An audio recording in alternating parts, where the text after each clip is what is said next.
Atlantic ocean میں موجود ایک ایسی جگہ جہاں پر کئی ایئر پلینز اور شپس ڈوب چکے ہیں، اور حیرانگی کی بات تو یہ ہے کہ ان کا ملبہ آج تک نہیں مل سکا، اگر ملا بھی تو 15,000 فٹ کی گہرائی میں۔ ایسی جگہ جہاں پر کمپاس بھی کام کرنا چھوڑ دیتا ہے، جہاز ریڈار سے اچانک غائب ہو جاتا ہے، اور بادل ایسے ہوتے ہیں جو دیکھنے میں تو بہت چھوٹے دکھائی دیتے ہیں، مگر جب کوئی جہاز ان میں انٹر ہو جائے تو پھر نہ ہی پائلٹ کو صحیح ڈائریکشن معلوم پڑتی ہے اور نہ ہی باہر نکلنے کا راستہ۔ اس کے علاوہ وہی بادل جہاز کے ساتھ سفر کرنا شروع کر دیتے ہیں، اور حیرت انگیز طور پر ایک پیسنجر ایئر پلین کی سپیڈ 3,000 کلومیٹر فی گھنٹہ ہو جاتی ہے، اور ان کا کانٹیکٹ اپنے بیس اسٹیشن سے بھی ٹوٹ جاتا ہے۔ آج کی اس ویڈیو میں ہم آپ کو نہ صرف پلینز اور شپس کے گم ہونے کی سٹوریز سنائیں گے، بلکہ ایلینز اور سی مونسٹرز کے کنسیپٹ سے ہٹ کر سائنس کی روح سے اسے پروو بھی کریں گے کہ یہ کچھ اور نہیں بلکہ سائنس فکشن ہے۔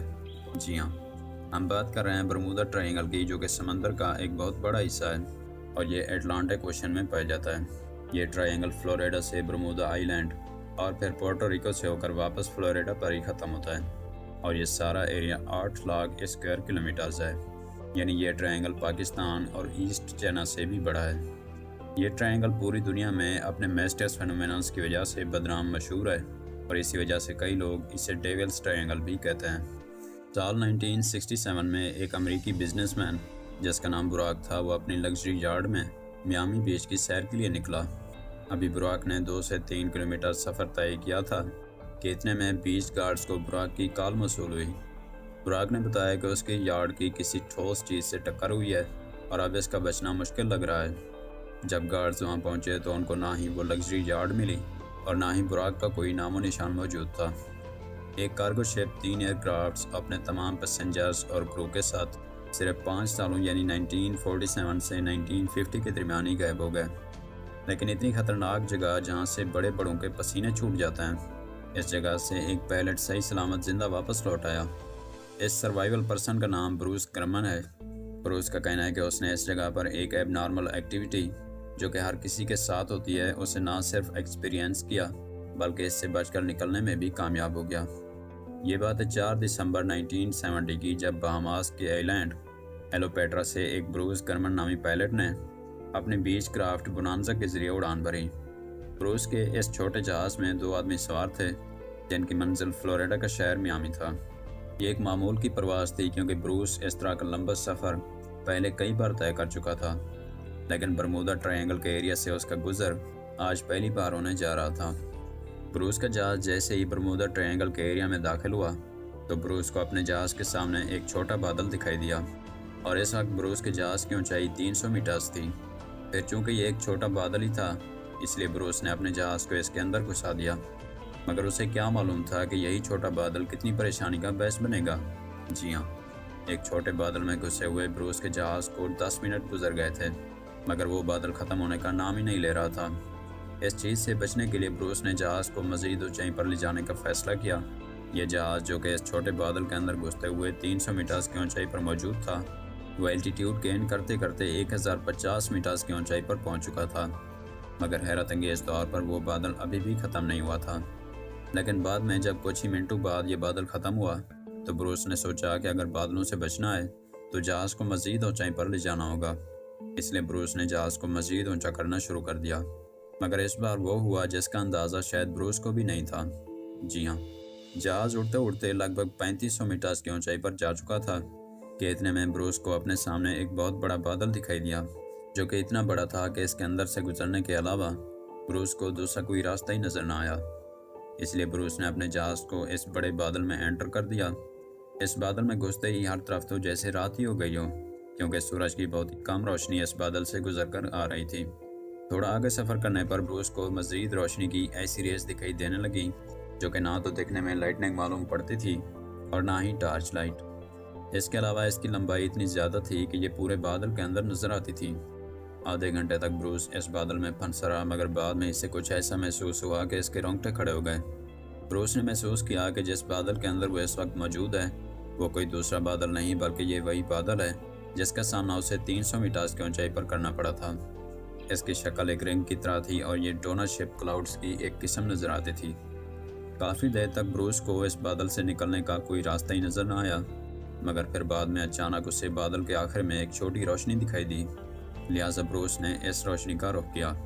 اس دوران جہاز کو کنٹرول کرنا بھی بڑا مشکل ہو رہا تھا، کیونکہ بروس کا کہنا تھا کہ اس بادل کے اندر یوں محسوس ہوتا تھا جیسے اس کے جہاز کو کوئی اور چیز چلا رہی ہو۔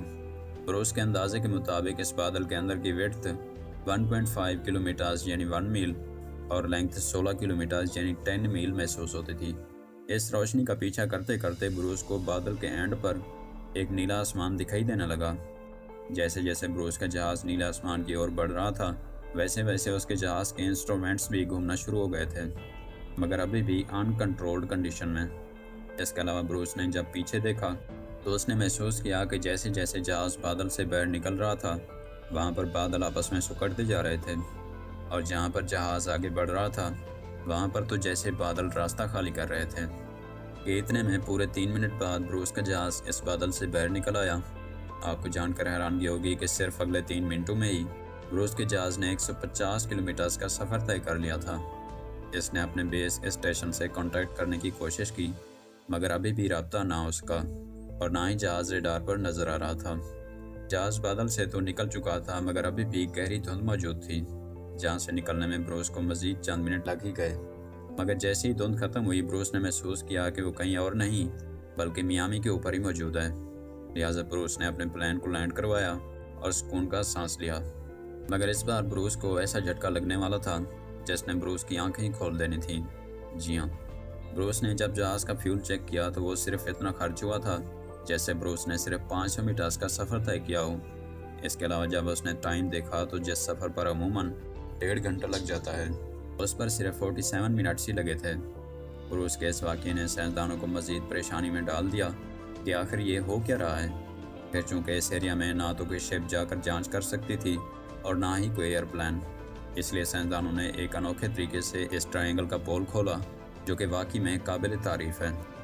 یونیورسٹی آف کولوراڈو سے تعلق رکھنے والی ایک امریکن سائنٹسٹ کی ٹیم نے سیٹلائٹ کی مدد سے اس ٹرائنگل کی کڑی جانچ کی، جس کے بعد ان کو کچھ ایسا دیکھنے کو ملا جس کا اندازہ شاید کسی نے بھی نہیں لگایا تھا۔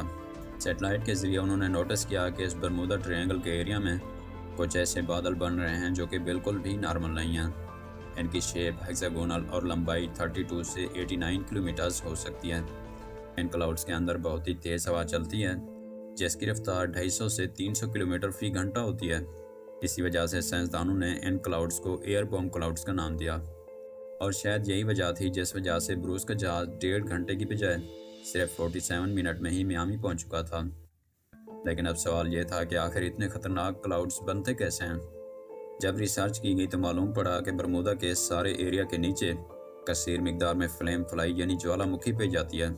یہ جوالا مکھی ڈسپوز کرتی ہے، جس کی وجہ سے میتھین جیسی زہریلی گیس کا اخراج ہوتا ہے، اور یہی میتھین گیس جب پانی کے ساتھ مکس ہوتی ہے تو یہ پانی کی ڈینسٹی کو 35% تک کم کر دیتی ہے، جس کی وجہ سے وہاں اوپر سے گزرنے والی چیزوں کے لیے گریوٹی بہت زیادہ اثر رکھتی ہے، اور وہاں پر طاقتور ورٹیکسز اور بادل بنتے ہیں جن کے اندر ہواؤں کی رفتار 250 سے 300 کلومیٹر فی گھنٹہ ہوتی ہے۔